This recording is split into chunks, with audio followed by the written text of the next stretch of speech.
ஜெய் ஸ்ரீ மாத்ரே நமக. ஜெய் குருதத், ஜெய் குரு பிரசரம். நமஸ்காரம். நான் கரூர்லேருந்து வல்சலா பணிக்கர், பிரசன்ன ஜோதிடர். இன்னைக்கு நம்ம மிதுன ராசிக்கு சனி பயிற்சியோடைய பலன்களை பார்க்க போகிறோம். இந்த மிதுன ராசியை பொறுத்த வரைக்கும் இவ்வளோ நாளாக கும்பராசியில் 9ஆம் இடம், கும்பராசியான 9ஆம் இடத்துல இருந்து இப்போ மீன ராசிக்கு 10ஆம் இடத்துக்கு சனி பயிற்சி ஆகிறாரு. 10ஆம் இடம் அப்படிங்கிறது கர்மஸ்தானம்ங்க. 10ஆம் இடம்ங்கிறது தொழில் ஸ்தானம். இது எல்லாமே குறிக்கக்கூடிய ஸ்தானம் தான் 10ஆம் இடம். 10ஆம் இடத்துக்கு அவர் என்னென்னா உங்கள் ராசியை பொறுத்த வரைக்கும் என்ன ஆகுனா, உங்களுக்கு ராசிக்கு 12ஆம் இடத்தை பார்க்குறாரு, அதே மாதிரி 4ஆம் இடத்தை பார்க்குறாரு, அப்புறம் 7ஆம் இடத்தை பார்க்குறாரு. இந்த விஷயங்கள் தான் உங்களுக்கு அதிகமாக நடக்க போகுது. அதுவும் மிதுன ராசிக்கு பெரிய லெவலில் உங்களுக்கு பாதிப்புகள் இல்லை, இருந்தாலும் ரொம்ப கவனமாக இருக்கணும். 12ஆம் இடத்தை பார்க்குறாரு. தொழில் ரீதியாக வெளிமாநிலம், வெளியூர், வெளிநாடு போகக்கூடிய அமைப்புகள் இருக்குது. அதே மாதிரி வண்டி வாகனங்கள் புதுசாக வாங்கக்கூடிய அமைப்புகள் இருக்குது. ஒரு சிலருக்கு திருமணம் நடக்கிறதுக்கு உண்டான பிராப்தம் இருக்குது. பொதுவாகவே மிதுன ராசிக்கு அதிபதி புதன்ங்க. நல்ல இன்டெலிஜென்ட்டாக இருப்பாங்க. இந்த 10ஆம் இடத்துல சனி வரும்போது தொழில் ரீதியாகவோ அல்லது நீங்கள் உத்தியோகத்தில் இருக்கிறவராக இருந்தாலுமே உங்கள் நண்பர்கள்கிட்ட நீங்கள் ரொம்ப ஜாக்கிரதையாக இருக்கணும். அப்படின்னா எல்லா விஷயங்களிலுமே நீங்கள் ஒரு ரகசியம் அப்படின்ட்டு ஒருத்தங்கிட்ட நீங்கள் சொல்லிட்டீங்கன்னா அது எப்படியாவது உங்களுக்கு அது ஆப்போசிட்டாக வரதுக்கு உண்டான அமைப்புகள் இருக்குது. அதனால் மிதுன ராசியை பொறுத்த வரைக்கும் ரொம்ப ரொம்ப கவனமாக இருக்கணும். அப்படின்னா உங்களுடைய பர்சனல் விஷயங்களை உங்கள் ஃப்ரெண்ட்ஸ் கிட்டேயோ, ஆஃபீஸில் வேலை செய்கிறவங்க கிட்டேயோ, தொழில் ஸ்தானத்துலேயோ ஷேர் பண்ணாதீங்க. ஏன் அப்படின்னா மிதுன ராசியை பொறுத்த வரைக்கும் ரொம்ப ஜாலியாக இருக்கக்கூடிய டைப்பு. நீங்கள் உங்களுடைய ரகசியங்களை பெரிய லெவலில் பாதுகாக்க மாட்டீங்க, யதார்த்தமாக வெளியில் சொல்லிடுவீங்க. அதனால பல பின்விளைகளை சந்திக்கிற மாதிரி வரும். அதனால் கவனமாக இருங்க. கவனம்னா இந்த மாதிரி விஷயங்கள ரொம்ப கவனமாக இருக்கணும். மற்றபடி எல்லா விஷயமுமே ரொம்ப ரொம்ப சூப்பர். 10ஆம் இடத்துக்கு வரனால புதுசாக தொழில் ஆரம்பிக்கிறதுக்கு உண்டான அமைப்புகளை கொடுப்பாரு. இவ்வளோ நாளாக உங்களுக்கு ஒரு பார்ட்னர் கிடைக்கலைன்னா கூட புதுசாக இப்போ பார்ட்னர் கிடைக்கிறதுக்கு உண்டான அமைப்போ அல்லது புதுசாக தொழில் ஆரம்பிக்கிறதுக்கு உண்டான அமைப்போ இருக்கும். உங்ககிட்ட நல்ல அறிவு இருக்குது, நல்ல உழைப்பு இருக்குது, ஆனால் காசு முதலீடு பண்ணுறதுக்கு உண்டான விஷயங்கள் உங்ககிட்ட எதுவுமே இல்லை அப்படின்னா கூட, ஏன்னா சனி 7ஆம் இடம் பார்ட்னர் ஸ்தானத்தை பார்க்குறாரு 10ஆம் இடத்துல இருந்து. அப்போ தொழிலுக்கு ஒரு நல்ல கூட்டாளியும் அவர் அமைச்சு கொடுப்பாரு. ஏற்கனவே நீங்கள் பிஸ்னஸ் பார்ட்னர்ஷிப் மூலியமாக பண்ணிகிட்ருக்கீங்க அப்படின்னா ரொம்ப கூடுதல் கவனம் தேவை. ஏன்னா உங்கள் பார்ட்னர் உங்களுக்கு துரோகம் பண்ணுறதுக்கு உண்டான வாய்ப்புகள் இருக்குது. அதனால் ரொம்ப கவனமாக இருங்க. அல்லது புதுசாக பார்ட்னர் சேர்க்குற மாதிரி இருந்தால் அதுவும் ரொம்ப நல்லது. பட் ஆனால் எல்லா விஷயங்களையுமே உங்கள் கையில் தான் இருக்கணும். நீங்களும் அதை என்னென்னா பார்த்துக்கணும். அந்த மாதிரி தொழில் ரீதியாக வெளிநாடு, வெளிமாநிலம், ஏன்னா 12ஆம் இடத்தை பார்க்குறதுனால அலைச்சல்.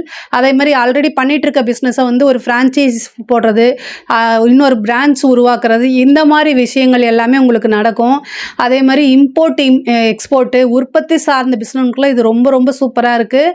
4ஆம் இடத்தை சனி பார்க்குறாரு. உற்பத்தி சார்ந்த தொழில்களுக்கு ரொம்ப சூப்பருங்க.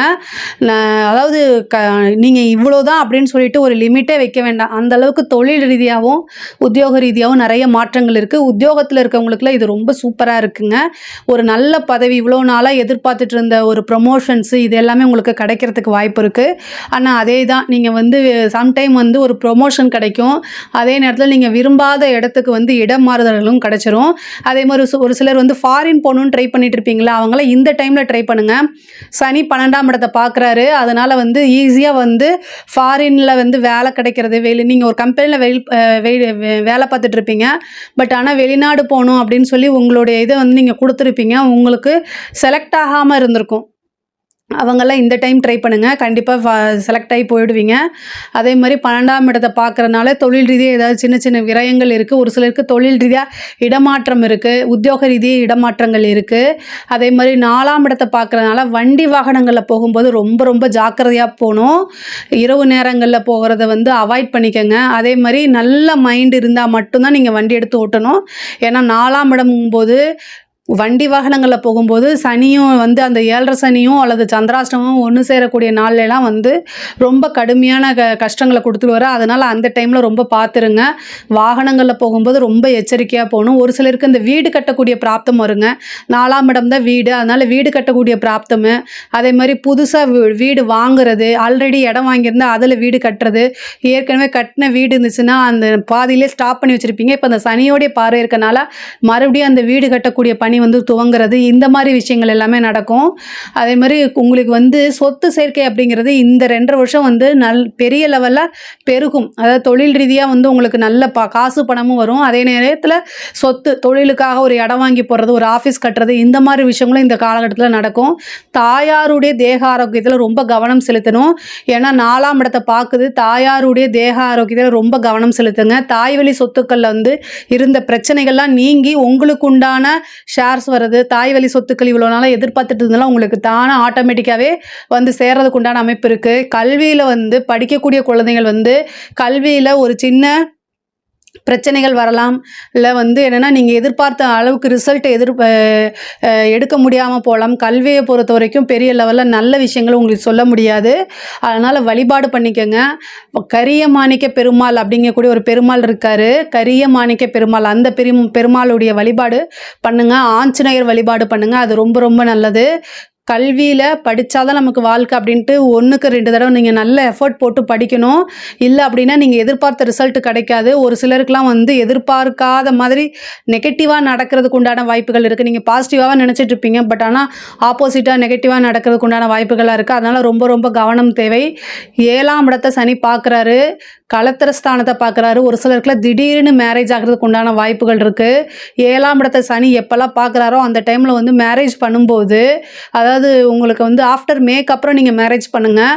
அது வந்து என்னென்னா அந்த திருமணம் வந்து அப்படியே நிலைத்து நிற்கக்கூடிய அமைப்பை கொடுத்துரும். ஆல்ரெடி மேரேஜ் ஆனவங்க ரொம்ப பொறுமையாக போங்க. கணவன் மனைவியுடைய சிறு சிறு பிரச்சனைகள்லாம் வரும். அந்த பிரச்சனைகளுக்கெல்லாம் வந்து அமைதி காக்கிறது தான் ரொம்ப முடிவு. இதுக்கெல்லாம் எந்த சாமி கும்பிட்டாலும் சரி வராது. கணவன் நம்ம பேசுகிறதுக்கு எந்த விதத்துலையும் சாமி வந்து ஹெல்ப் பண்ணாது. அதாவது கணவன் மனைவியுடைய பிரச்சனைக்கு வந்து பல பேர் வந்து பரிகாரங்கள் கேட்குறாங்க. அட்ஜஸ்ட் பண்ணி போகிறத விட வேறு என்ன பரிகாரம் இருக்க முடியுங்கிறத நீங்கள் சொல்லுங்கள். நீங்கள் வந்து இஷ்டத்துக்கு பேசுவீங்க. அது ஆணாக இருந்தாலும் சரி, கணவனாக இருந்தாலும் சரி, மனைவியாக இருந்தாலும் சரி, யாருக்காக இருந்தாலும் ஒரு லிமிட்டு தான். நான் நிறைய கிளைண்ட்டை பார்க்குறேன். அவங்க எல்லாமே இதான் கேட்குறாங்க. என் மேலே எந்த தப்பும் இல்லை, நியாயமும் இல்லை அப்படின்னு. உங்கள் மேலே தப்பு அதாவது உங்கள் மேலே தப்பு இருக்கட்டும், இல்லை அப்படிங்கிறத விட்டுருங்க. அட்ஜஸ்ட்மெண்ட் அப்படிங்கிறது வந்து ஒரு ஸ்டேஜுக்கு மேலே யாருனாலையும் பண்ண முடியாது. அதனால் ஆப்போசிட்டில் யார் மேலே தப்பு இருக்கோ அவங்க உணர்ந்து நடந்துக்கிறது ரொம்ப நல்லது. மிதுன ராசியில் இருக்கக்கூடியவங்க ரொம்ப அமைதியாக போகக்கூடிய காலகட்டம். அதாவது நீங்கள் அமைதியாக போனால் மட்டும்தான் உங்களுடைய பார்ட்னர் உங்கள் கூட சுமூகமாக இருக்க முடியும். இல்லை அப்படின்னா கண்டிப்பாக யோசிக்காமல் சனியோடைய பார்வை இருக்கனால டக்குன்னு போயிடுவாங்க. அதனால் கவனமாக இருங்க. அதே மாதிரி தெய்வ அனுகிரகம், தெய்வ பலங்கள்லாம் இருக்குது. 10ஆம் இடத்துல சனி இருக்கனால தொழில் ரீதியாக ரொம்ப சூப்பருங்க. ஆனால் கருமம் செய்யக்கூடிய அமைப்பு வருதுங்க. மிதுன ராசியில் இருக்கக்கூடியவங்க கருமம் செய்யக்கூடிய அமைப்பு அப்படின்னா என்னன்னு உங்களுக்கே தெரியும். யாருக்காவது ஒருத்தருக்கு உடல்நிலை பாதிப்பு, அதனால் ஒரு மாரகம் அல்லது மரணமோ நேரிடலாம். குடும்ப உறுப்பினர்கள் இருக்க விஷயங்களை ரொம்ப பாதுகாப்பாக வச்சுக்கோங்க. அதே மாதிரி அவங்களுடைய விஷயங்களை ரொம்ப கவனமாகவும் இருங்க. 10ஆம் இடம்ங்கிறது கர்மஸ்தானம்ங்கிறதுனால நீங்கள் ஒருத்தருக்கு கர்மம் செய்யக்கூடிய அமைப்பு இருக்குது. பொதுவாக 10ஆம் இடத்துல சனி வந்திருக்கும் போது தானம் தர்மங்கள் செய்யுங்க.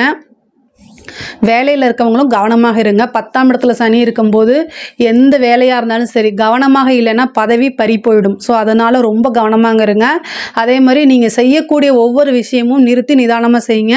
ஆல்ரெடி நான் சொல்லிட்டேன், மிதுன ராசிக்காரங்க நல்ல நாலேஜபிள் பர்சன் தான். ஏன்னா அதுக்கு அதிபதி வந்து புதனாக இருக்கார். புதனாலே நல்ல அறிவு, நல்ல ஞாபகத்திறன் எல்லாமே.